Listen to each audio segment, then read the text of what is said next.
Welcome to The Explainer. Today, we're jumping into a really powerful financial framework.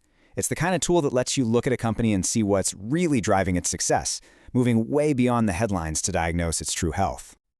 So let's start with a puzzle. You've got two companies, right? And on paper, their main profitability number for shareholders, that's return on equity or ROE, it's identical, 20%.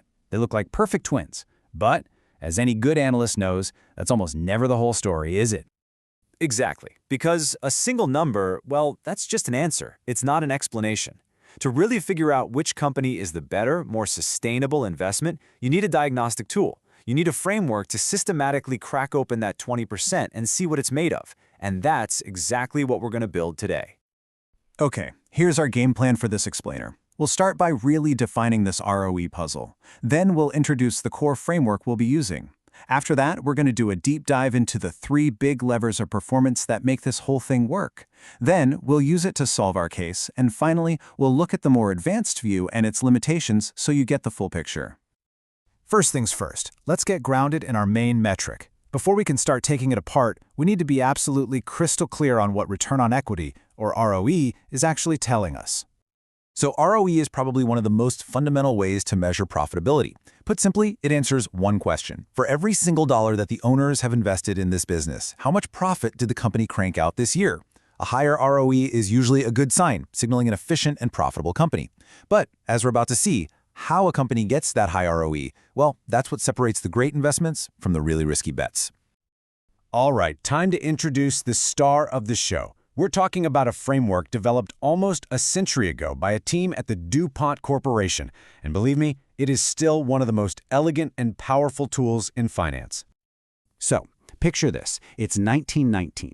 Management at DuPont, they wanted a better way to get a handle on their own business. They weren't happy just knowing their ROE. They wanted to know why it was what it was. What they came up with was this brilliant system to break that one number down, letting them pinpoint exactly where their strengths and weaknesses were. And here's the absolute genius of it.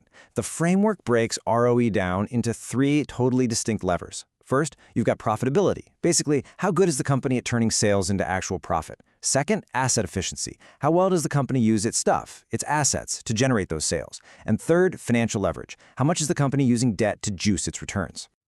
And this slide shows you where the magic really happens.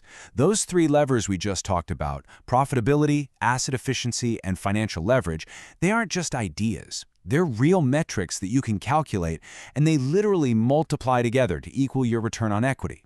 This is the engine we're going to use to solve our puzzle. Now, let's roll up our sleeves and do a proper deep dive into each of these three levers. To really use this framework, you have to know exactly what each piece is measuring and what it's telling you about the company's strategy. Okay, first up is profitability, which we measure with net profit margin. This one's pretty straightforward. It just asks a simple question. For every dollar in sales the company brings in, how many cents does it actually get to keep as pure profit after everything? And I mean everything. Costs, overhead, interest, taxes is paid off. The simplicity here is what's so interesting, because it points to the two big ways you can improve this number. You either raise your prices or you cut your costs.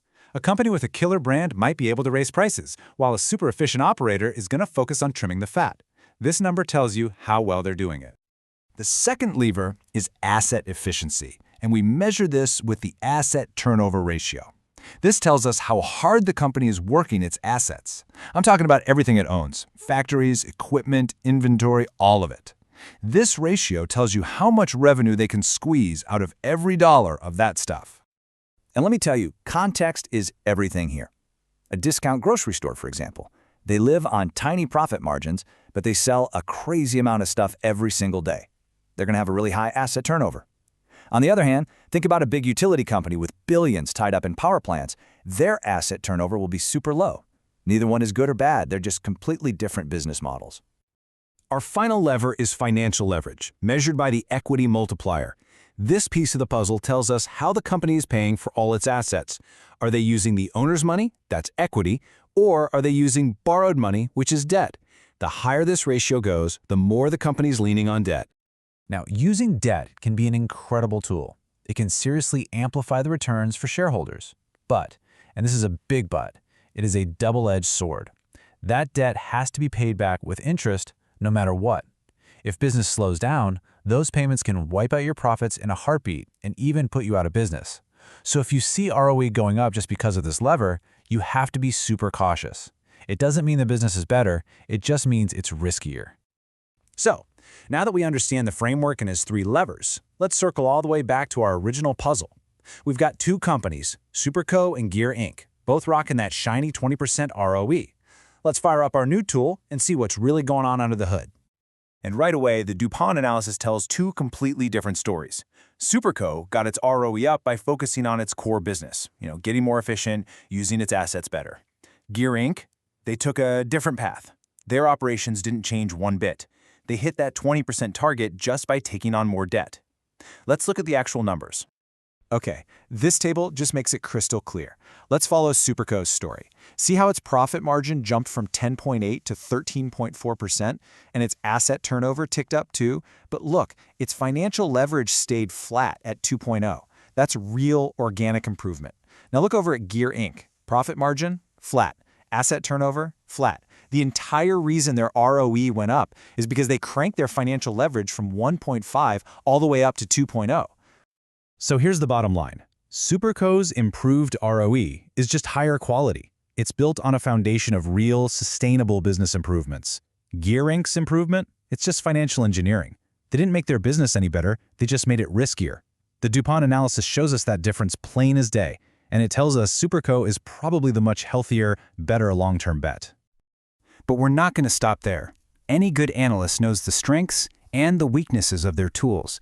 So to get that truly complete picture, we have to go one level deeper and talk about the limitations of this framework. Now, the 3-step model is great, but a lot of times analysts will use a 5-step version for an even deeper dive. This advanced model basically unpacks that net profit margin into 3 pieces: core operating margin, the hit from interest payments, and the tax burden. This lets you ask even sharper questions, like, is the core business actually that profitable before all the financing costs? Or is a super low tax rate making weak operations look good? It just gives you a much clearer view. And finally, you have to remember, like any financial tool, it has its limits. It's all based on accounting numbers, and sometimes those can be fudged a bit, and the ratios are totally meaningless in a vacuum. A 15% profit margin is amazing for a grocery store, but awful for a software company. You always need to compare against industry benchmarks. And of course, things like seasonality or different accounting rules can make comparisons tricky. At the end of the day, the DuPont analysis is a diagnostic tool. It is incredibly powerful for telling you what is happening inside a company. Is it a margin story, an asset story, or a leverage story? But it can't tell you why. And that's where the real analysis, the real thinking begins. This framework gives you the power to ask smarter, more targeted questions. It turns you from someone who just reads the final score into an analyst who actually understands the entire game.